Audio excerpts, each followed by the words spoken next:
Olá pessoal, tudo bem? Aqui é o professor Cleiton Teixeira, mais uma vez nesse canal com vocês, dando continuidade aí ao nosso curso preparatório para o exame de ordem da segunda fase da OAB em Penal. Hoje nossa aula número 2, né?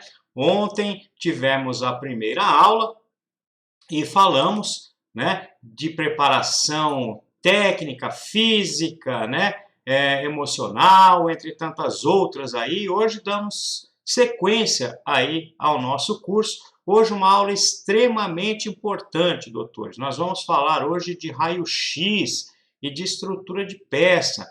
Não entramos ainda naquela fase dos exercícios, isso vai acontecer um pouco adiante ainda, mas, como eu disse na primeira aula, essas aulas primeiras são muito importantes para a gente saber como se preparar para a prova. E isso nós damos sequência agora. Vamos dar uma olhadinha lá no slide, olha só.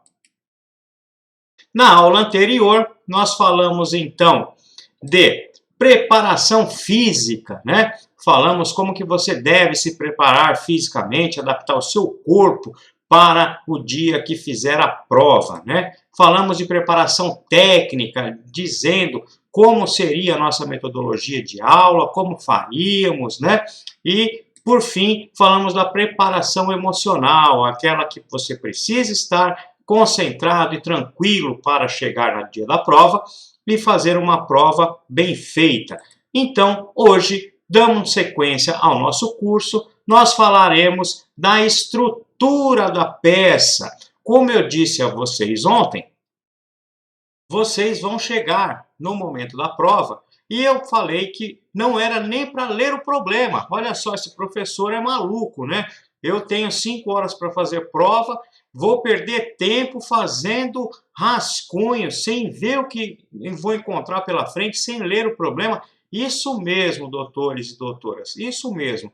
Isso não é perder tempo, isso é ganhar tempo, porque você vai começar a se organizar para fazer a prova. Então, como você tem 5 folhas de caderno de prova e 5 folhas de rascunho, nós vamos usá-las da melhor maneira possível. E isso consiste em você, quando pegar o caderno de prova, quando iniciar o seu tempo e a sua prova, tenha tudo organizado. E nós, antes mesmo de ler o problema, nós vamos estruturar a nossa peça profissional, né, na folha de rascunho. E depois disso nós vamos fazer o nosso raio-x, né? Nós vamos tirar as informações mais importantes do problema e passar, então, para o nosso rascunho. O rascunho é muito importante nessa prova, você não deve desprezá-lo. Você deve usar todas as folhas de rascunho ao seu favor, tanto na peça profissional quanto nas questões. Então, olha lá no slide, como que nós vamos fazer isso? Ó, estrutura da peça.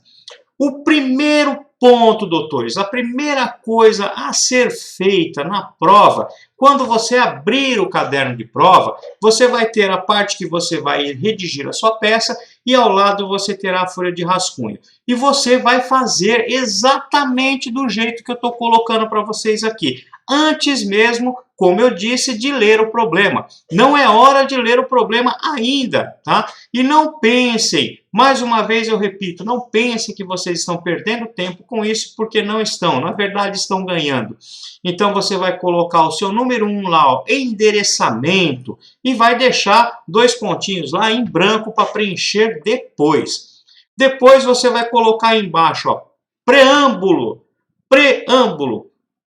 E o preâmbulo nada mais é do que a peça que você vai entrar, com fundamento em qual artigo de lei, né? E assim por diante. Então é só isso, mas você já tem que ir estruturando a sua peça desse jeito. Então, colocado endereçamento, preâmbulo, você vai colocar o próximo item, dos fatos. Dos fatos.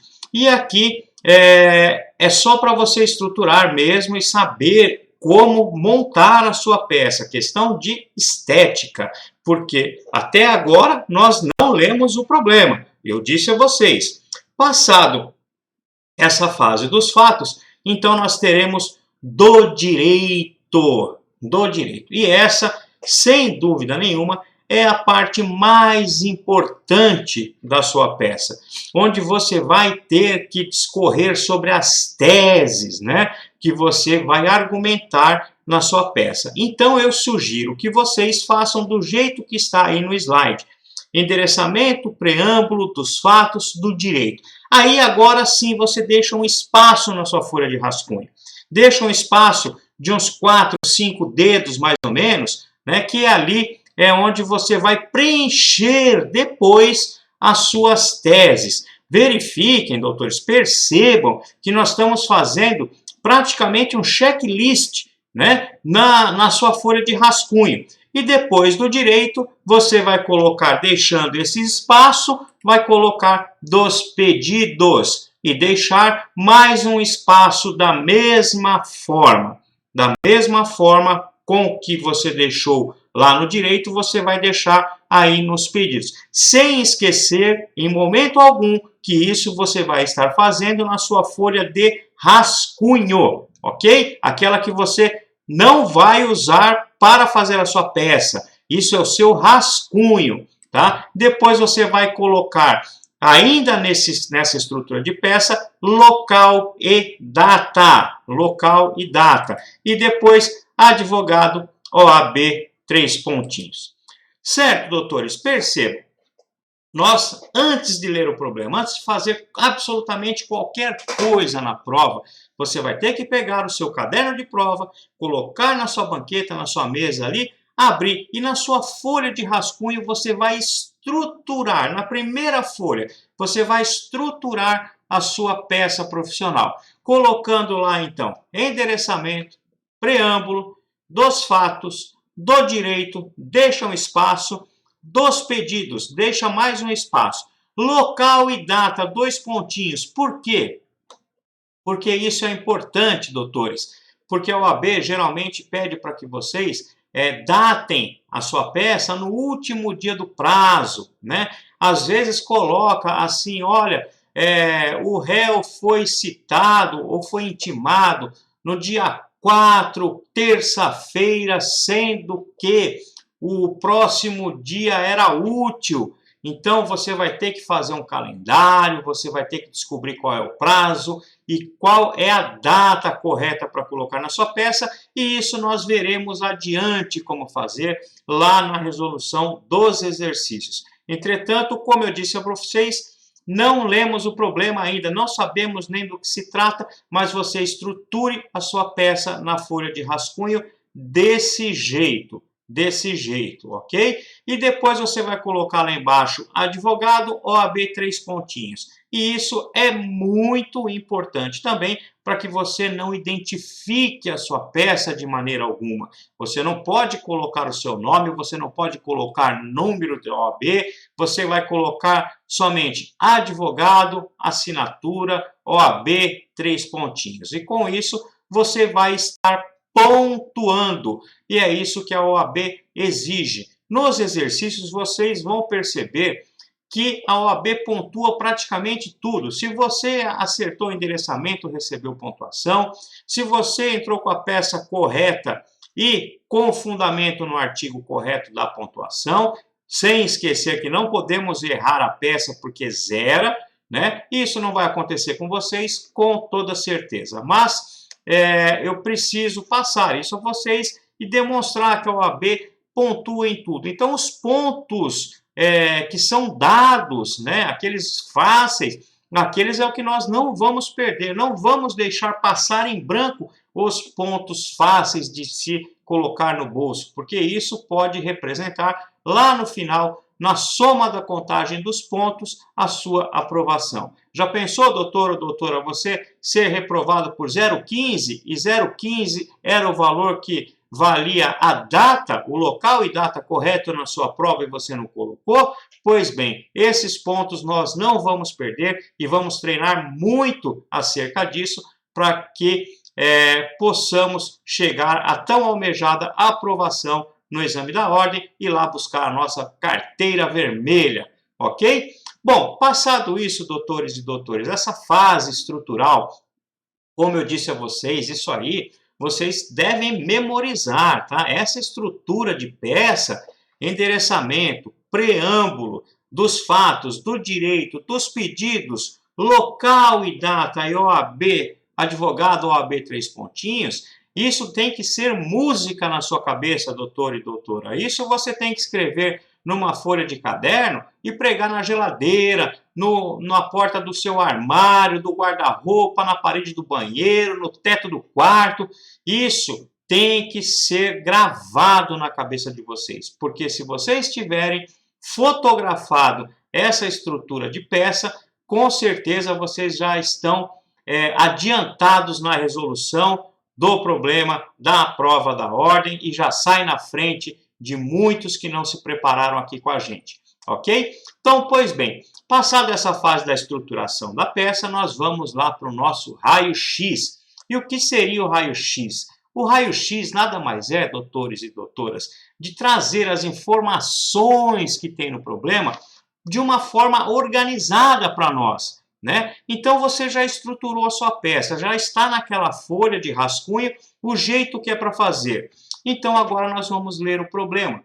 E nós vamos ler o problema de uma forma assim mais sucinta, mais tranquila, né? A primeiro momento. Então vamos ler o problema sem rabiscar a folha de prova. Não façam anotações, não rabisquem a folha de prova ali onde está escrito o problema, porque isso pode prejudicar vocês lá na frente. Vira uma bagunça depois e ninguém se acha mais. Por isso que nós temos o raio-x. Então, a partir do momento que você leu o problema, aí sim nós vamos ler novamente e tirando de dentro do problema as informações necessárias que nós precisamos para elaborar a nossa peça. Então vamos dar uma olhadinha novamente no slide para ver como que fica isso tudo. Olha lá, raio-x. Como eu disse a vocês, isso faz parte da nossa metodologia e o raio-x é muito importante. Aqui são as informações objetivas que você vai ter na hora da sua prova e com isso você vai conseguir se organizar de uma forma muito boa e vai te dar segurança, vai te dar tranquilidade para você resolver a prova, porque você não vai se sentir perdido com certeza e você já tem o pontapé inicial, né? Então vamos lá, primeiro ponto do raio-x, quem é seu cliente? Você vai ter que saber e o problema vai ter que descrever quem é o seu cliente. Se o seu cliente está descrito lá, você pode estar atuando, né, pela vítima ou pelo réu, e isso você vai ter que colocar tudo no raio-x. Então, lá, quem é seu cliente, né? E quem é o seu cliente vai estar escrito no problema necessariamente. Não tem como não estar, ok? E depois você vai perguntar, é réu ou vítima? Por que isso, doutores? Porque você precisa saber por quem que você está atuando. E não necessariamente você atua pelo réu, né? Porque nós temos as ações penais privadas e aquelas condicionadas à representação, né? Onde você pode estar atuando em favor da vítima. Mas isso veremos um pouco adiante ainda, né? Ainda nessa aula. Então você vai ter que saber quem é réu, se o seu cliente é réu ou se é vítima. Passado isso, olha lá, se ele está preso ou se ele está solto. Imaginem vocês, como advogado, que sempre o objetivo maior do advogado é tirar o seu cliente das grades, da cadeia, né? Então você precisa saber se ele está preso ou solto para saber qual a providência que você vai tomar em favor dele, ok? Passado isso, então, qual é a infração penal? De qual crime que o problema trata? Qual o crime praticado? E isso vai ter que estar descrito no problema ou não? Por que ou não? Porque você pode estar atuando, inclusive, pela vítima para fazer uma queixa-crime e lá pode não estar tipificado, pode não estar descrito o artigo de lei que a vítima sofreu ou está sendo acusado, réu, né? Então isso você vai ter que ler a situação concreta, ver a conduta, enquadrar lá no tipo penal dos artigos 138 para frente, mas isso é lá na frente que nós vamos analisar, não se preocupem com isso por enquanto. O que nós temos é que memorizar a estrutura de peça e o raio-x, ok? Então, quem é seu cliente, se ele é réu ou vítima, se ele está preso ou solto e qual a infração penal, tá? Aí, passada essa fase, qual é a pena em abstrato? Nós temos que olhar lá no código se tem uma acusação, se tem um crime capitulado no problema e qual é a pena em abstrato desse crime, né? De quanto a quanto. É isso que é a pena em abstrato, mas nós vamos ver isso ainda nessa aula. Passado isso, então, qual a pena em abstrato? Você vai ter que analisar se tem pena em concreto, né? Se o seu cliente já foi condenado, tá? Então, isso, percebam, como eu disse a vocês anteriormente, é um checklist que você está fazendo. Você não resolveu problema algum ainda, tá? E isso você, com certeza, não vai perder tempo. Não imagine vocês que estão perdendo tempo fazendo isso. Ao contrário, estão ganhando, e muito. Olha lá, qual o rito processual? Porque dependendo do rito processual, nós temos um método a seguir, né? Nós temos imposições legais aí de como proceder dependendo do rito processual. Passado isso, nós temos qual a ação penal, porque nós temos vários tipos de ação penal, vamos discorrer sobre todos eles ainda, tá? Mas esse é o raio-x que vocês devem anotar no seu caderno aí, e já ir se familiarizando com ele desde já, porque nós vamos usar isso em todos os problemas, em todos os exercícios que nós realizaremos para fazer peças profissionais, nós vamos usar o raio-x. E depois temos datas e referências. Pois bem, doutores e doutores, como eu disse a vocês, esse raio-x tem que estar memorizado também, tá? Da mesma forma que a estrutura processual, a estrutura da sua peça, que nós falamos anteriormente, esse raio-x também tem que estar memorizado. Nossa, professor, mas isso é muita informação, eu não sei se eu vou conseguir. Vai conseguir porque nós vamos treinar bastante. Nós vamos fazer muitas peças. Em todas as peças nós vamos estruturá-la e nós vamos fazer raio-x, vamos fazer esqueleto, vamos descobrir qual é a peça, quais as teses, mas vamos seguir passo a passo, com calma. Nós temos tempo para nos preparar, tá? Não se preocupem com isso. Então, seguindo essa metodologia, fazendo do jeito que eu falo para vocês, vocês podem ter certeza que no dia da prova vocês vão estar muito tranquilos, ok? Então, vamos fazer o seguinte, olha no slide novamente, nós vamos falar assim, ó, analisando o raio-x. E agora sim, nós vamos entrar pormenorizadamente em cada item do raio-x que eu passei para vocês agora há pouco, e que vocês já anotaram no caderno, ok? Então vamos lá, analisando o raio-x. A primeira pergunta, quem é o seu cliente? Né? Aqui, doutores, quem é o seu cliente? Não tem dificuldade, né? Porque o problema vai ter que dizer quem é o seu cliente e por que você está atuando por ele ali, em qual situação, né? Então, o problema vai trazer. Depois disso, nós temos se ele é réu ou se ele é vítima. E aí eu disse a vocês que, dependendo da situação, você pode estar atuando pelo réu ou pela vítima, né? Então, o problema vai ter que descrever, ele vai ter que dizer assim, ó, você como advogado do fulano ou do ciclano tem que tomar a medida cabível. Então, o problema vai indicar a vocês por quem que você está atuando, se é pelo réu ou se é pela vítima, ok? Vamos lá, mais um. Se ele está preso ou solto. Se ele está preso ou solto.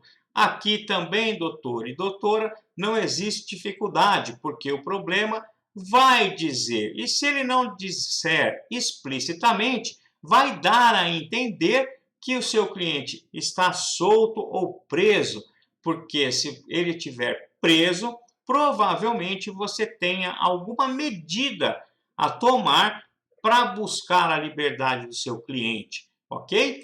Então, até aqui é muito tranquilo. Qual a infração penal? Aqui também não há qualquer dificuldade, porque o problema vai ter que trazer a vocês qual é a infração penal que aquele indivíduo cometeu ou trazer uma conduta que se adeque a algum tipo penal. Então, até aqui, no raio-x, nós não temos dificuldade nenhuma. Percebam que vocês já estão caminhando, vocês já chegaram no local de prova, estão com o seu caderno em mãos. Em vez de olhar para a folha e ficar pensando, meu Deus do céu, o que eu vou fazer agora? Você já começou a trabalhar. E você começando a trabalhar, você começa a se desestressar, começa a ficar mais tranquilo e começa a ser produtivo, né? Então você chegou na prova, enquanto outros estão lendo o problema e coçando a cabeça, sem saber o que vai fazer, você já fez toda a estrutura da sua peça, você já está fazendo um raio-x, tirando aquelas informações importantes do problema e passando para sua folha de rascunho. E como eu disse aqui, até agora no raio-x não tivemos dificuldade alguma, embora todas as informações sejam muito importantes, ok? Qual a infração penal? A infração penal vai ter que estar descrita lá no problema, né? Olha, o fulano está sendo acusado de tal crime, né? Ou a conduta dele levou a tal situação, isso sem problema nenhum vai estar lá no exercício, ok? Então vamos lá, passando então. Agora nós entramos na pena em abstrato. E aqui começa a pegar um pouquinho, porque às vezes as pessoas, os alunos, não conseguem entender o que é pena em abstrato. E é muito simples, doutor. Qual é a pena em abstrato? Olha lá. É aquela descrita no próprio tipo penal. Ou seja, doutor e doutora, lá quando você analisar o Código Penal, vai ver os crimes, né? Então você vai chegar no crime de furto, lá artigo 155 do Código Penal, e lá no caput vai falando, a pena é de 1 a 4 anos e multa, né? Então a pena em abstrato sempre é essa, sempre o quanto mínimo de pena que o juiz pode aplicar e o limitador, que é o máximo de pena que ele pode aplicar. Tá? Então, pena em abstrato é aquela descrita no tipo penal. Só que não é só isso. Vamos lá, para o slide. Exemplo, que nem eu disse a vocês, do furto, né? Artigo 155, subtrair para si ou para outrem coisa alheia móvel. Pena, olha lá, reclusão de 1 a 4 anos e multa. Ok? 1 a 4 anos e multa. Então, olha só, crime que está sendo imputado e sua respectiva pena, incluindo eventuais causas de aumento ou de diminuição constantes no enunciado.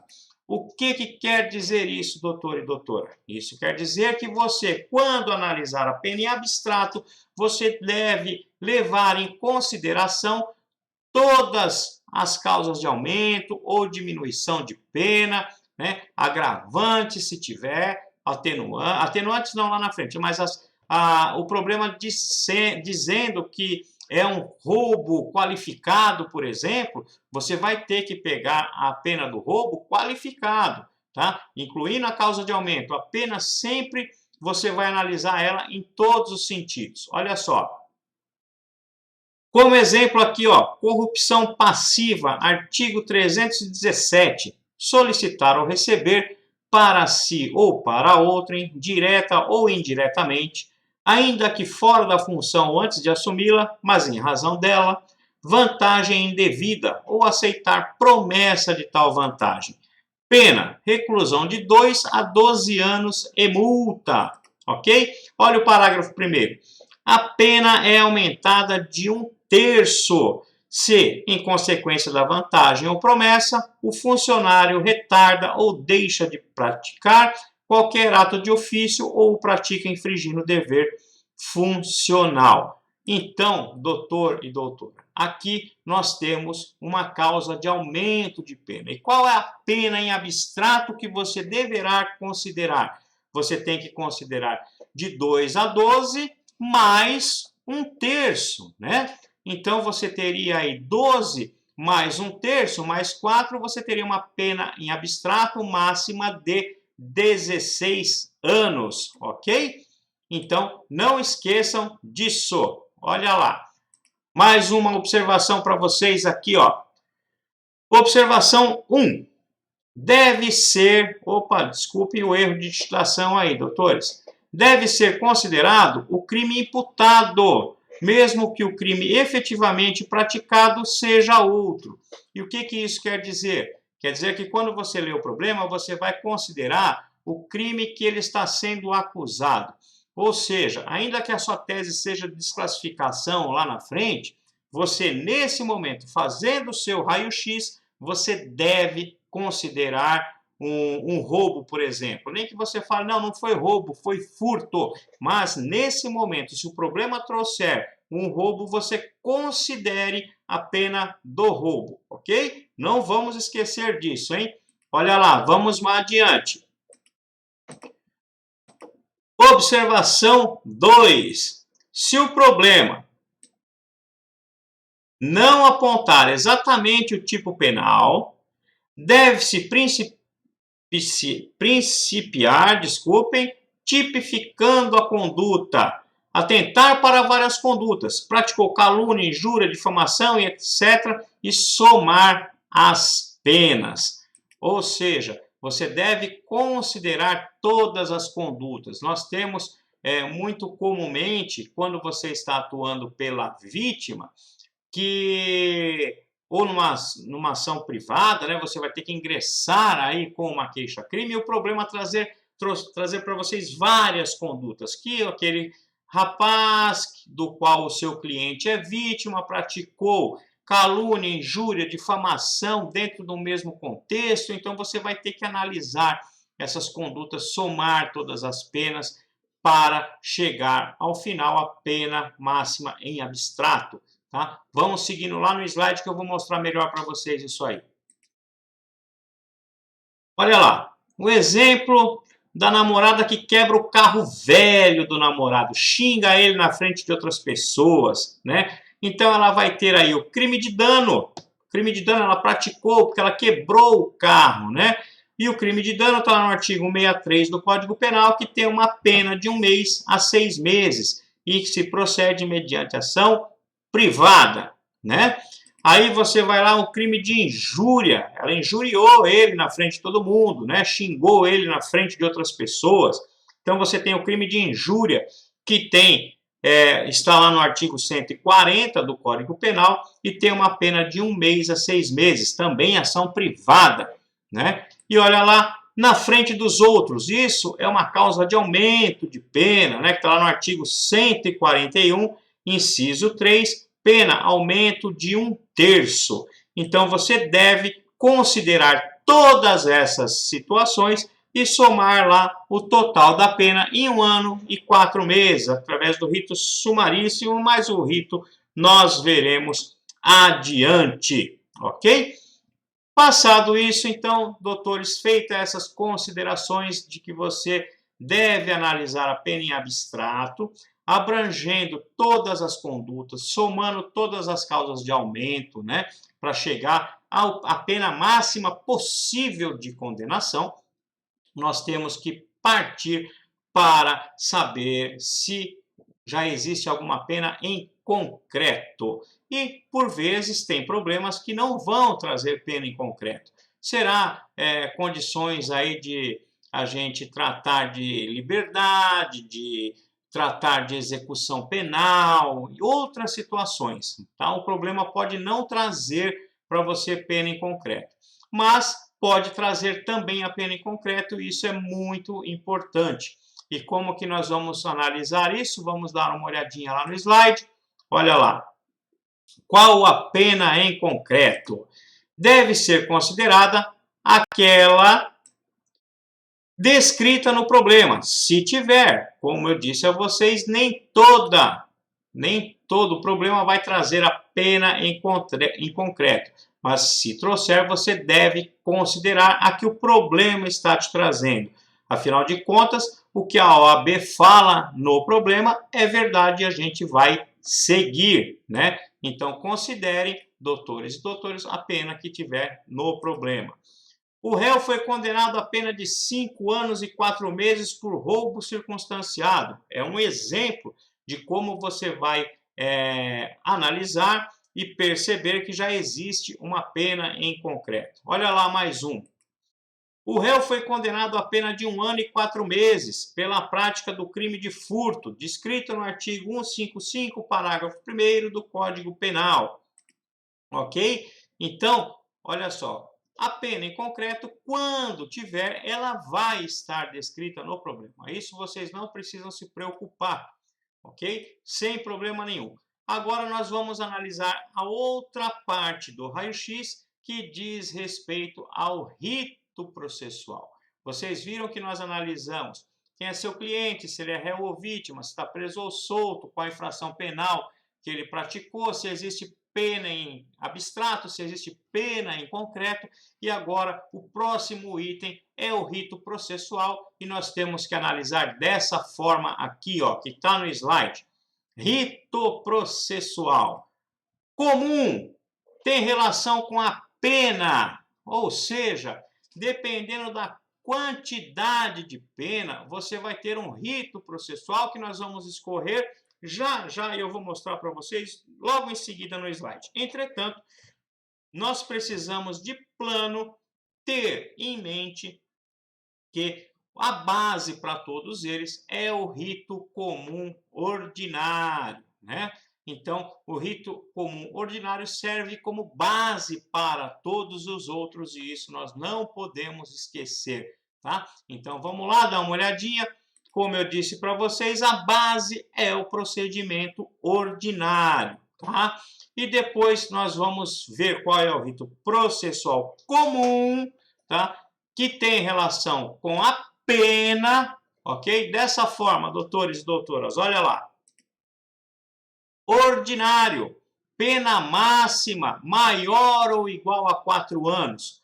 Toda vez que o crime tiver uma pena máxima igual ou maior que 4 anos, o rito será o ordinário, ok? Não esqueçam, então, anotem aí no seu caderno, porque isso nós vamos usar para todos os exercícios, tá? E como eu disse a vocês, doutores e doutoras, essas primeiras aulas, elas são mais maçantes mesmo, mas são muito importantes. E você deve ter o seu caderno em mãos e anotando tudo o que eu for dizendo.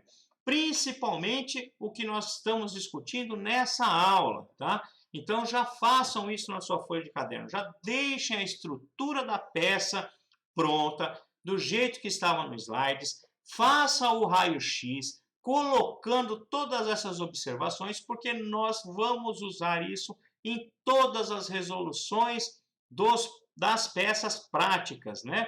Para todas elas nós vamos fazer isso. Voltando lá então no slide, como eu disse, o procedimento ordinário tem a pena máxima maior ou igual a 4 anos, né? E passamos para o sumário. E o sumário tem a pena máxima menor que 4 anos. Toda vez que tivermos dentro do procedimento comum uma pena menor que 4 anos, nós estaremos diante de um procedimento sumário.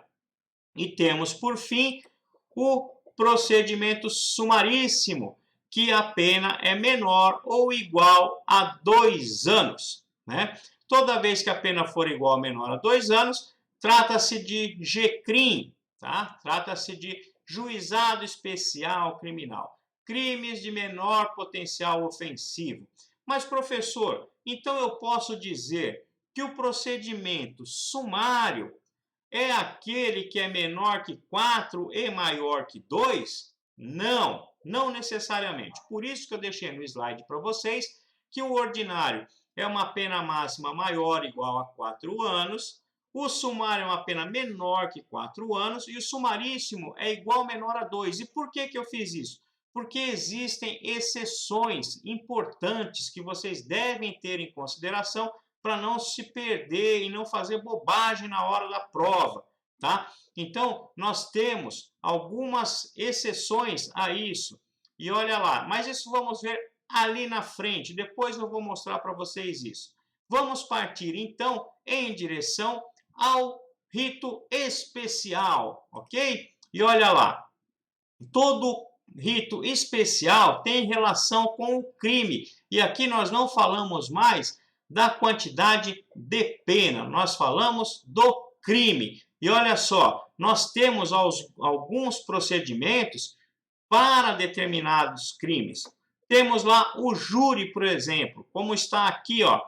Júri, crimes dolosos contra a vida, do artigo 121 até o 128 do Código Penal. E o júri tem todo um procedimento particular, né? Nós chamamos o procedimento do júri de bifásico ou escalonado, né? Porque nós temos uma primeira fase que se parece muito com o procedimento ordinário, né? E depois disso nós temos o plenário do júri, a segunda fase, quando o seu cliente já foi pronunciado e ele vai responder pelo tribunal popular, né? Pelos seus iguais, né? Então, o júri tem todo um procedimento que está lá no Código de Processo Penal e que nós vamos analisar também, mas isso lá para frente, quando a gente for fazer os exercícios. Mas é importante vocês saberem que vocês têm procedimento comum e procedimentos especiais, tá? Isso está na lei, mas nós vamos passar por eles aqui, fiquem tranquilos. Olha lá, falamos do júri, então o próximo procedimento especial seria o funcionário público, né? Crimes cometidos por funcionário público contra a administração pública.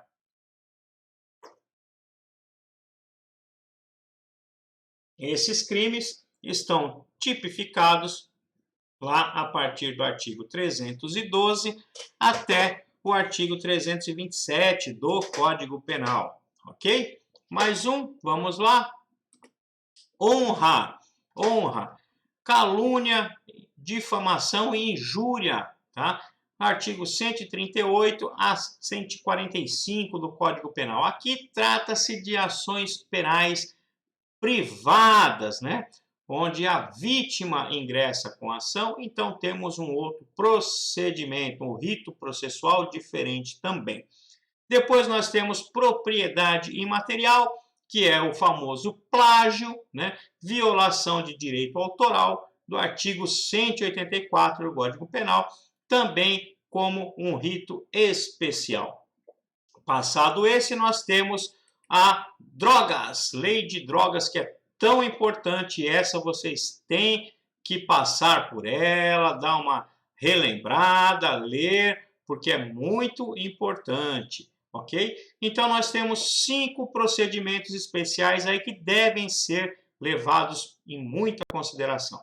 Júri, funcionário público, honra, propriedade material e drogas, ok? Pois bem, como eu disse a vocês, lá no procedimento comum, onde nós estudamos, e eu falei que existiam algumas observações a fazer a vocês com relação a ritos processuais, e isso nós vamos fazer agora.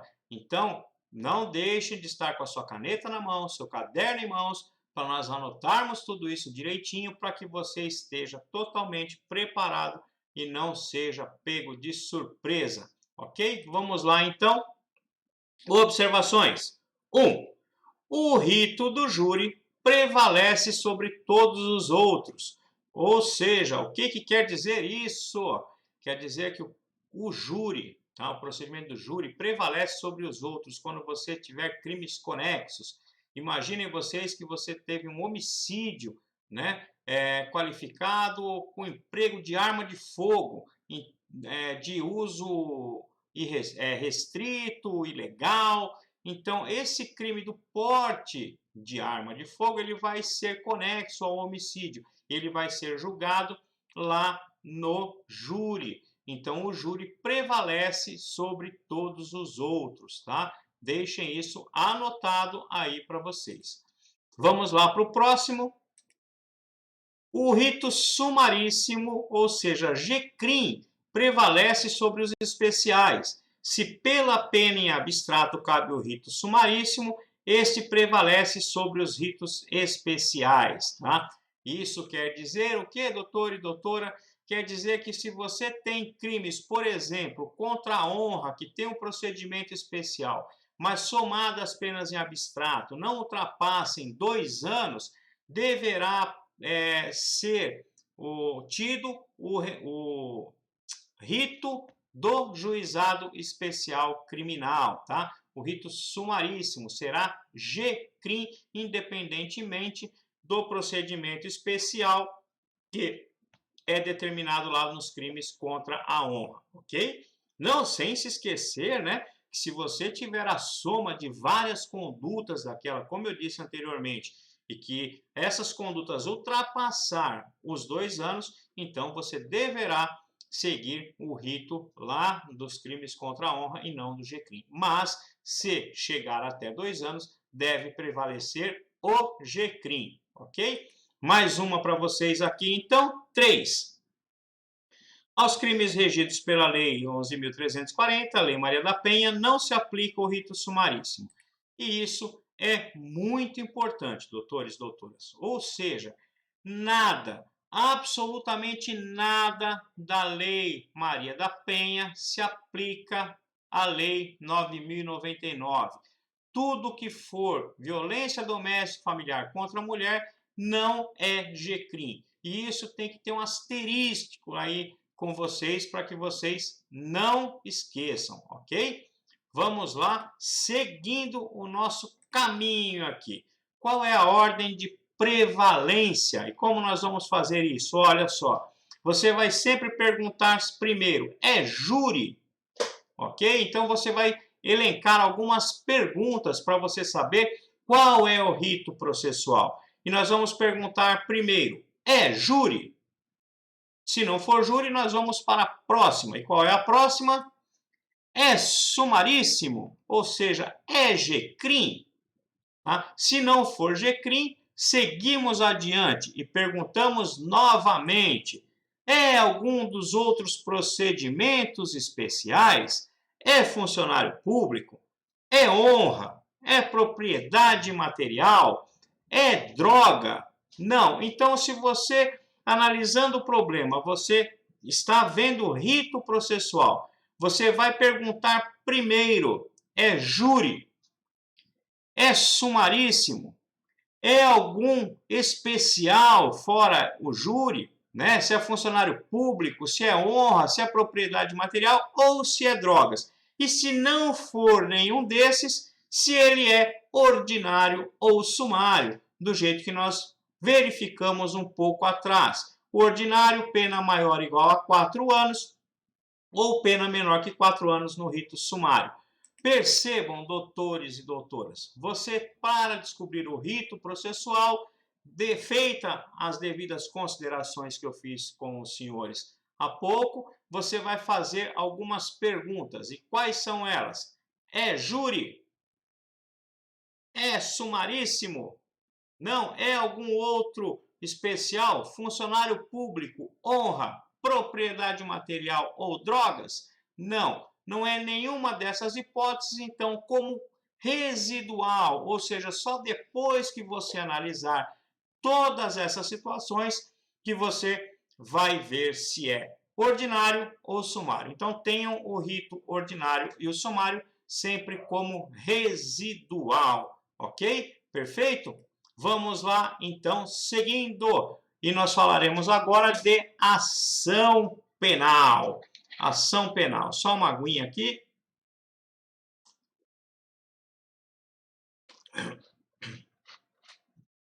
Ação penal. Olha só como já discorremos nessa aula, né, doutores? Veja bem, já falamos bastante aqui, né? Falamos de toda a estrutura da peça, já falamos do raio-x, quem é seu cliente, se é réu ou vítima, se está preso ou solto, qual a infração penal, se tem pena em abstrato, se tem pena em concreto, qual é o rito processual e chegamos então agora a um dos pontos importantíssimos também, que é relacionado à ação penal. Isso, como vocês já colocaram no caderno de vocês, aí eu tenho certeza disso, né? Já fizeram o raio-x na sua folhinha aí, nós vamos escorrer um pouquinho sobre a ação penal, entender um pouquinho mais dessa matéria. Vamos lá para o slide. Olha só, pública incondicionada, tá? Se procede mediante denúncia do MP. A maioria dos crimes, doutores, é de ação pública incondicionada. Quem promove a ação penal é o Ministério Público, através de denúncia. Entretanto, o legislador deu a oportunidade à vítima, né, de também ingressar com algum tipo de ação penal. Mas vamos ter em mente que a maioria dos crimes, e isso é uma grande verdade, são de ações penais públicas incondicionadas. E quem é o titular da ação penal é o Ministério Público, tá? Então, feita essa consideração, vamos lá. Olha só, a maioria das ações penais são públicas incondicionadas, como eu disse a vocês, ok? 2. Pública condicionada e se procede mediante representação. Existem alguns tipos de ação penal que são condicionadas à representação, ou seja, o Ministério Público por si só não pode dar início à ação penal. Ele não oferece a denúncia sem ter a representação da vítima. Essa representação nada mais é do que a autorização da vítima para que o Ministério Público possa ingressar com a ação penal, ok? Essa é a ação penal pública condicionada à representação. Olha só, perigo de contágio venéreo, como exemplo que eu trouxe para vocês. Artigo 130. Expor alguém, por meio de relações sexuais ou qualquer ato libidinoso, a contágio de moléstia venérea, de que sabe ou deve saber que está contaminado. Olha só, pena, detenção de 3 meses a 1 ano ou multa. Até aí, sem nenhuma novidade, né, doutor? Está lá no tipo penal. Mas aqui, seguindo, olha só, parágrafo 1º. Se a intenção do agente transmitir a moléstia, a pena é de reclusão de 1 a 4 anos e multa. Até aqui também, nada de diferente, nenhuma observação a fazer. Mas olha só no parágrafo 2º. Somente se procede mediante representação. Ou seja, se a vítima não autorizar o Ministério Público, esse não pode ingressar com a ação penal, ok? Vamos lá? Ação penal privada. Ação penal privada. E essa, doutores e doutores, nos interessa muito porque vira e mexe a OAB vem e pede para você atuar pela vítima. E geralmente a sua peça profissional deverá ser uma queixa-crime, porque trata-se de ação penal privada, onde a vítima é a titular dessa ação. E nós vamos discorrer um pouquinho sobre ela agora. Olha lá no slide. Ação penal privada se procede mediante queixa-crime. Existem alguns tipos de ação penal privada, doutores, e nós temos a propriamente dita, ou seja, ação penal privada propriamente dita. É aquela que o autor da ação pode ser a vítima ou o CAD, tá? O que é o CAD, doutores? Lembra disso? Cônjuge, ascendente, descendente ou irmão. Esse é o CAD, né? Então, na ação penal privada propriamente dita, tanto a vítima como o CAD pode ingressar com ação penal.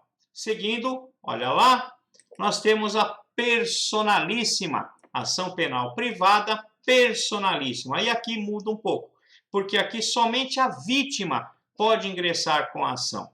Ou seja, aqui a lei desautoriza o CAD a ingressar com a ação penal. Ou seja, o cônjuge, ascendente, descendente ou irmão não pode. É uma ação penal onde somente a vítima pode entrar com a ação e nós temos somente um crime que isso acontece e nós vamos vê-lo aí adiante. Olha lá.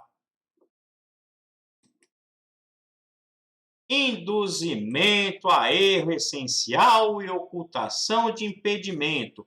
É o único crime que é de ação penal privada personalíssima. Olha só, artigo 236. Contrair casamento, induzindo em erro essencial o outro contraente, ou ocultando-lhe impedimento que não seja casamento anterior. Olha, esse é o tipo penal, hein? Olha só, pena é de detenção de 6 meses a 2 anos, certo? Até aqui, novidade nenhuma. Mas olha lá, parágrafo único, e eu destaquei aqui para vocês, ó. A ação penal depende de queixa do contraente enganado e não pode ser intentada senão depois de transitar em julgado a sentença que, por motivo de erro ou impedimento, anule o casamento. Então, eu chamo a atenção aqui para vocês a essa parte. Ação penal depende de queixa do contraente enganado. Essa é a única situação que nós temos no Código Penal de crime de ação penal privada personalíssima, ok? Seguindo, então, ainda aqui no slide, olha lá, ação penal privada subsidiária da pública. O que seria isso, doutor e doutora? Uma ação penal privada subsidiária da pública. Você pode até se espantar se não estiver familiarizado com a área penal aí, né? Mas isso não causa desespero nenhum. E essa mística vai acabar agora. Nada mais é do que a perda do prazo por parte do Ministério Público. Ação penal privada subsidiária da pública quer dizer o MP perdeu o prazo. O MP não ofereceu a denúncia no prazo determinado por lei, então gera o direito da vítima de oferecer essa queixa subsidiária, né? Então, ação penal privada subsidiária da pública. Vamos lá. Olha só, o Ministério Público é inerte, perde o prazo, está lá no artigo 46 do Código de Processo Penal, que vem em seguida aí para vocês. Olha lá. Artigo 46. O prazo para oferecimento da denúncia, estando o réu preso, será de 5 dias, contados da data em que o órgão do Ministério Público receber os autos do inquérito policial, e de 15 dias se o réu estiver solto ou afiançado. No último caso, se houver devolução do inquérito à autoridade policial, artigo 16, contar-se-á o prazo da data em que o órgão do Ministério Público receber novamente os autos. Ok? Então, nada mais é do que a perda do prazo por parte do Ministério Público. E isso dá direito à vítima de ingressar com essa ação penal privada subsidiária da pública. Perfeito, doutor e doutora? Sem problema nenhum aí, né? E eu atento a vocês que é muito difícil disso acontecer na prática e muito difícil a OAB cobrar isso de vocês. Entretanto, vocês perceberão e a OAB terá que dizer no problema que o Ministério Público perdeu o prazo. E aí sim, você tem uma tese muito boa na mão e dada de graça pela OAB, né? Falando, olha, passou 20 dias e o Ministério Público não agiu e assim por diante. Tá? Agora, com relação à ação penal, ainda eu trago algumas observações a serem feitas aqui para vocês. Anotem no seu caderno, sempre que a gente falar de artigo aqui, grifem o seu vade-mecum, aquele que você vai usar no dia da prova, tá? Para você ir se familiarizando e ter um material completo em mãos para o dia D, ok? Vamos lá então. Observação 1. A ação penal deve estar mencionada no próprio artigo do crime ou em artigo relacionado às disposições gerais. Quando não houve menção na ação penal, será pública incondicionada, tá? Ou seja, como eu falei para vocês, a maioria dos crimes de ação são de ação pública incondicionada. E como que você vai perceber se é de ação pública incondicionada, condicionada à representação, ou se é de ação privada, tá? Você vai ter que ver no artigo do crime se fala alguma coisa, seguir adiante naquele capítulo, ir lá nas disposições gerais, dar uma olhadinha, né? E isso vai estar descrito lá, falando para você se a ação penal é pública condicionada à representação ou de ação penal privada. Quando for não falar nada, não estiver dizendo nada a respeito no artigo do crime, nos seguintes, nas disposições gerais, é porque a ação penal é pública e incondicionada. Nossa, professor, agora complicou de vez, né? Porque nós temos pouco tempo para fazer a prova e eu vou ter que ficar procurando, lendo o capítulo todo para saber qual é o tipo de ação penal? Não, não, porque o professor Peixer traz a solução para vocês. E isso vai ser muito fácil de a gente descobrir. Basta você estar na frente do seu computador, como está agora me assistindo, com o seu vade-mecum na mão e a canetinha marca-texto, ok? Olha só como é legal. Vamos lá.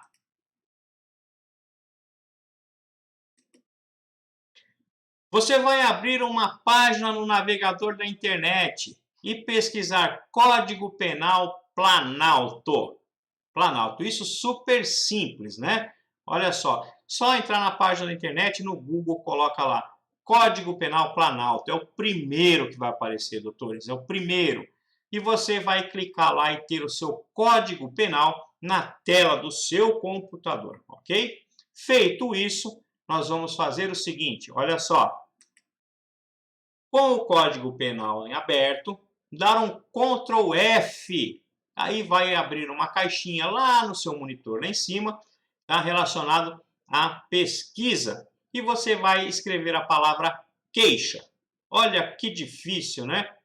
Você vai escrever a palavra queixa e aparecerão 19 resultados para a pesquisa.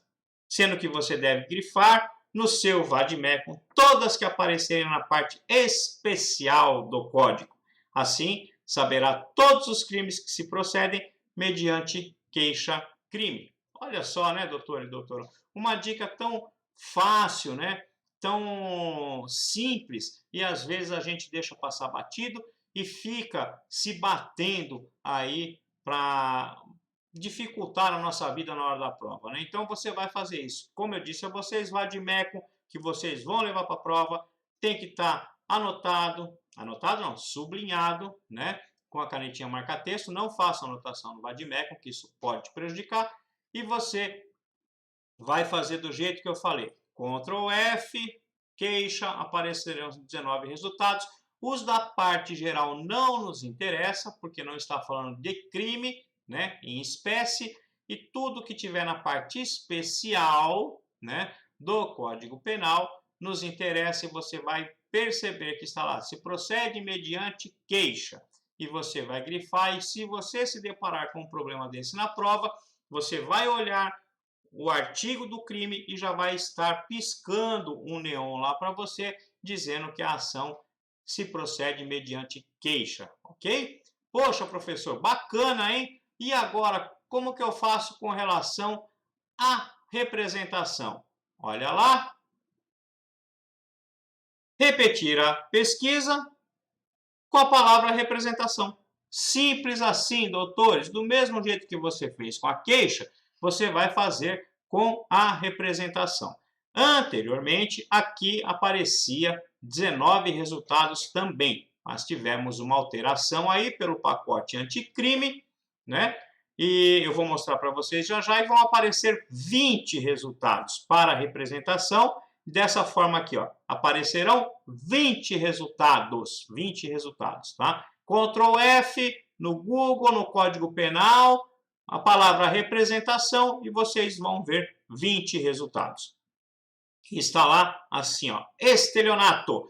E esse foi o que foi incluído pelo pacote anticrime, né? Então agora aparecem 20 resultados, não mais 19, por conta do crime de estelionato. Dá uma olhadinha.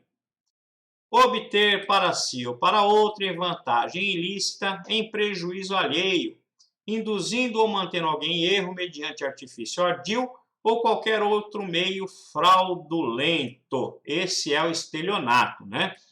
Pena reclusão de 1 a 5 anos e multa de 500 mil réis a 10 contos de réis. Olha, muito dinheiro, hein, doutores? Olha que bacana, hein? Olha lá, o parágrafo 5º, tá? Incluído pela Lei 13.964 de 2019, essa agora que representa o pacote anticrime. E fala assim, ó, somente se procede mediante representação, tá? Então, o crime de estelionato, que era de ação penal pública incondicionada, passou a ser, então, de ação penal pública condicionada à representação, salvo se a vítima for administração pública, direta ou indireta, criança ou adolescente, pessoa com deficiência mental ou maior de 70 anos de idade ou incapaz, incluído, como eu disse a vocês, pelo pacote anticrime, ok? Beleza, olha lá. Segunda observação que vocês já devem ter anotado aí no seu vadimécum. Isso vocês não podem esquecer. Atentar-se à remissão do artigo 129 do Código Penal para o artigo 88 da Lei 9.099. Doutores e doutoras, seu vadimécum tem remissões que devem ser atentamente observadas. Ou seja, você vai abrir o seu vadimécum lá no artigo 129, vai ter uma remissão para o artigo 88 da Lei 9.099. E o que quer dizer esse artigo? Olha só. Além das hipóteses do Código Penal e da legislação especial, dependerá de representação a ação penal relativa aos crimes de lesões corporais leves e lesões culposas, tá? Ou seja, toda lesão leve ou lesão culposa passa a ser G-crime, tá? Então, você não vai ver isso lá no artigo se você não se deparar com a remissão. Então, já grifem, não deixe de grifar o seu vadimécum lá no artigo 129, nessa remissão para a Lei 9.099. Sem esquecer que a próxima observação agora, isso é muito importante, e a OAB é cheia de pegadinhas, né? Gosta de complicar a vida da gente, mas você que estuda aqui com o professor Peixer não vai passar por isso, né? Olha lá, terceira observação. Com relação à Lei 11.340, importante salientar que nada, absolutamente nada da Lei 9.099 se aplica à Lei Maria da Penha, tá? Isso nós já tínhamos falado um pouquinho lá atrás, né? Então, observem que nada da Lei Maria da Penha, tá? Nada que for de violência doméstico familiar contra a mulher será aplicado à Lei 9.099. E onde está isso? Está lá no artigo 41 da Lei Maria da Penha. Vamos dar uma olhadinha nele. Artigo 41. Aos crimes praticados com violência doméstica e familiar contra a mulher, independentemente da pena prevista, não se aplica a Lei 9.099 de 26 de setembro de 1995. Ou seja, nada da Lei 9.099 poderá ser aplicado quando se tratar de violência doméstica familiar contra a mulher. Perfeito? Agora nós vamos anotar algumas súmulas, tá? Anotem no seu caderno e depois a gente coloca lá no vadimécum. Dá uma olhadinha de novo no slide aqui, ó. Súmula 536 do STJ. A suspensão condicional do processo, sursi processual, e a transação penal não se aplicam na hipótese de delitos sujeitos ao rito da Lei Maria da Penha, tá? Então, olha lá, vide artigo 226, parágrafo 8 da Constituição, artigo 129, parágrafo 9º, artigo 76 e 89 da Lei 9.099 e artigo 41 da Lei 11.340. Todos esses artigos você deve sublinhar aí no seu vade-mecum. Não esqueça. Mais uma. Súmula 542 do STJ. Ação penal relativa ao crime de lesão corporal resultante de violência doméstica contra a mulher é pública incondicionada. Ou seja, está lá na lei e é assunto pacificado, né? Em todos os nossos tribunais aí não tem como errar. Caiu alguma coisa no seu problema falando que da Lei 9.099 relacionada a Maria da Penha, desconfie, isso é muito provável que caia para vocês em questões, né? Então tem que ficar bem atento, porque a OAB, como eu disse, adora pegadinhas. Vamos lá, mais uma? Observação número 4. Súmula 714 do STF. Nos crimes contra a honra de funcionário público, em razão da função, a ação penal pode ser pública condicionada à representação quanto privada. Ou seja, aqui nós temos, doutores, uma questão aqui que pode ser intentada pelo Ministério Público ou pela vítima. Ela pode ser pública condicionada à representação ou ela pode ser privada. E quem vai escolher isso? Quem vai escolher isso é a própria vítima. Ou ela aciona o Ministério Público para ingressar com a ação penal ou ela mesma oferece a queixa-crime. Trata-se aí de concorrência, né? A vítima escolhe, ela tem a opção, né? Vamos lá, dá uma olhadinha. Ou seja, a legitimidade concorrente entre o ofendido e o Ministério Público, tá? Qualquer um deles pode ingressar com a ação penal. Quem vai escolher é o ofendido. Ou ele oferece a representação ao MP e este oferece denúncia ou oferece a queixa-crime, do jeito que eu falei aí para vocês então, né? Pois bem, doutores e doutoras, eu não quero me estender muito para não ficar cansativo. E hoje, nessa aula, nossa segunda, hein? Muito pouco ainda. E como eu disse a vocês, são aulas mais cansativas, né? Muita coisa para anotar, muito detalhe, mas que é de suma importância porque nós vamos usar tudo que eu falei em todas as aulas, em todas as resoluções de exercício. Então, nessa aula nós falamos de estrutura da peça, né? Falamos de como você deve estruturar a sua peça no seu caderno de rascunho e falamos do nosso raio-x, para que você possa ter as informações organizadas de uma forma objetiva na sua folha de rascunho, extraindo do problema todas essas informações e se organizando para fazer a prova, tá? Então, por hoje, essa aula termina aqui. Na próxima aula, que também será nesse molde e é muito importante, nós trataremos de esqueleto, competência e aquilo que vocês têm tanto medo e que não terão mais, que são as teses. Dá uma olhadinha no slide, ó. Nós falaremos do esqueleto na próxima aula, ok? Nós vamos falar de momento processual e peça, saber nos situar dentro do processo, saber aonde estamos localizados e quais as medidas que a gente pode tomar e descobrir qual é a peça, saber qual é a medida correta para ser tomada naquele momento. Vamos falar também de competência, porque você precisa acertar a peça e você precisa acertar para quem você vai conversar, né? Se você vai falar com o delegado de polícia, com o juiz, com o desembargador, com o ministro, então você precisa saber de tudo isso e estar atento, tá? E a parte melhor, a parte mais gostosa de tudo isso é falar de teses, que é o grande terror na vida do aluno e que não será mais, porque aí nós vamos trabalhar todas elas e vocês verão que não vão ter dificuldades. Pois bem, doutores e doutoras, espero que vocês tenham gostado dessa nossa segunda aula. Se gostou, deixa um like aí, tá? Se inscreve no canal para receber os novos vídeos, né? Amanhã tem mais e amanhã nós falaremos então do jeito que eu falei, esqueleto, tese, competência, né?